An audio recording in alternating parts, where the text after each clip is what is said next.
গ্রীষ্মের প্রখর দাবদাহের মধ্যে গত 15 দিন ধরে বন্ধ রয়েছে পিএইচের পানীয় জলের জল সরবরাহ, যা দরুন তীব্র জলসংকট দেখা দিয়েছে এলাকায়। বিষয়টি প্রশাসনের গোচরে তুলে ধরেও কোনো লাভ হয়নি, তাই এক প্রকার বাধ্য হয়ে বৃহস্পতিবার পথ অবরোধ করে বিক্ষোভ দেখালেন গ্রামবাসীরা। ঘটনাটি ঘটেছে মালদার হরিশ্চন্দ্রপুর সদর এলাকার কলমপাড়ায়। এদিন ওই পাড়ার মহিলা পুরুষ সকলে মিলে জলের পাত্র নিয়ে হরিশ্চন্দ্রপুর হাসপাতালগামী রাস্তায় টায়ার জ্বালিয়ে রাস্তায় বসে পড়ে তুমুল বিক্ষোভ দেখান।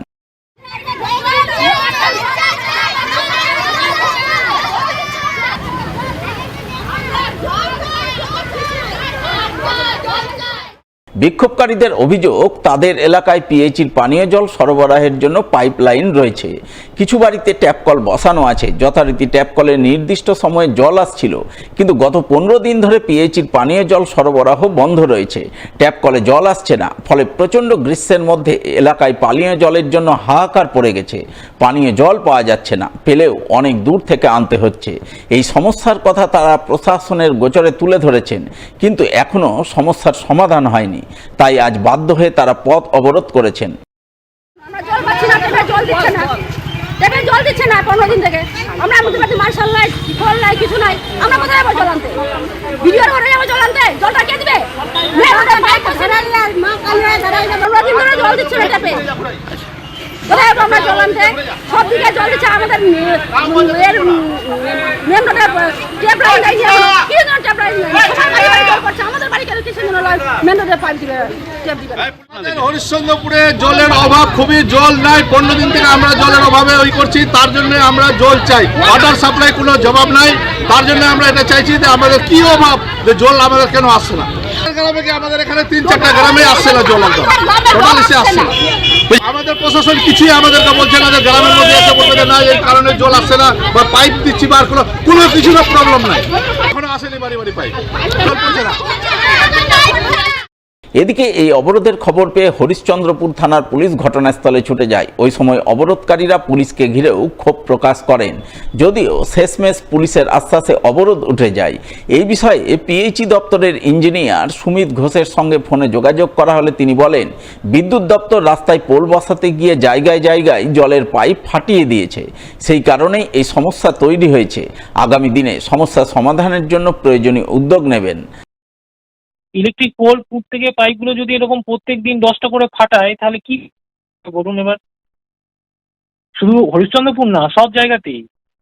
এটা দক্ষিণ মহেন্দ্রপুরেও হয়েছে, এদিকেও হয়েছে, কি বলে ওই খড়গপুর জাবরা, মালতীপুর, চাঁচল, সব জায়গাতে চলছে। জল একবারে পাবে না তা নয়, পাবে, অল্প পাবে, পাবে না। এবার যদি ইলেকট্রিক অফিস কাউকে কিছু না জানিয়ে ধরাধর যদি এরকম করে ওই ট্রাক্টর দিয়ে মাটি করে আর ওই প্রত্যেক দিন পাইপ ফাটায়, কে ছাড়াবে বলুন? বাংলা ভাষায় সাইনবোর্ড লেখা বাধ্যতামূলক করা সহ একগুচ্ছ দাবিতে বৃহস্পতিবার মালদায় আন্দোলনে নামল বাংলা পক্ষ। উত্থাপিত দাবিতে ডেপুটেশন দিল জেলা শাসকের দপ্তরে। এই কর্মসূচিকে কেন্দ্র করে এদিন বাংলা পক্ষ মালদা শাখার সদস্যরা প্রথমে মালদা শহরের ফোয়ারামোড় এলাকায় মিছিল করেন। এরপর মিছিল করে তারা জেলা শাসকের দপ্তরে বিক্ষোভ ডেপুটেশন কর্মসূচি পালন করেন। এদিনের এই কর্মসূচি রূপায়ণে নেতৃত্ব দেন বাংলা পক্ষ মালদা শাখার সহ সম্পাদক শুভ্রজিৎ দত্ত। তিনি অভিযোগ করে বলেন, বাইরের বিভিন্ন রাজ্যে বাঙালি পরিযায়ী শ্রমিকদের হেনস্থা করা হচ্ছে, তাদের কাজ দেয়া হচ্ছে না। তাই এই সমস্যার সমাধান সহ মালদার 2 পৌরসভা এলাকায় বাংলা ভাষায় সাইনবোর্ড লেখা বাধ্যতামূলক করা, বিভিন্ন কাজের ক্ষেত্রে ভূমিপুত্রদের জন্য 80% পদ সংরক্ষণের ব্যবস্থা রাখা, গঙ্গা ভাঙন সমস্যার সমাধান করা ইত্যাদি দাবিতে আজ তারা জেলা শাসককে ডেপুটেশন দিচ্ছেন। মালদা বাংলা পক্ষের তরফ থেকে আজকে ডিএম অফিসে আমাদের আজকে ডেপুটেশন কর্মসূচি অংশগ্রহণ করা হয়েছে।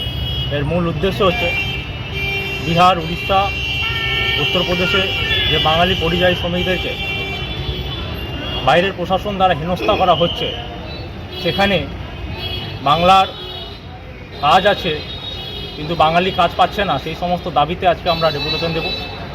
আর এক হচ্ছে আমাদের 2 পৌরসভা, সেই পৌরসভাতে বাংলা ভাষা বাধ্যতামূলক করতে হবে। এর আগে আমরা 2 পৌরসভাতে ডেপুটেশন দিয়েছি, সেটাকে যাতে বাস্তবায়িত করা হয়, তাই জন্য আজকে আমরা ডিএম সাহেবকে একটা ডেপুটেশনের জন্য কর্মসূচি নেওয়া হয়েছে। এবং 90% ভূমিপুত্র বাংলা বাঙালিদেরকে 90% কাজ দিতে হবে, এই বিভিন্ন বিষয় নিয়ে। এবং গঙ্গা ভাঙন, যে গঙ্গা ভাঙন আমরা দেখে যাই যে প্রতি বছর গঙ্গা ভাঙন নিয়ে বহু মানুষ সমস্যার সম্মুখীন হয়, সেই গঙ্গা ভাঙন যাতে রোধ করা যায়, এই সমস্ত বিষয় নিয়ে আজকে আমরা ডেপুটেশন দেব।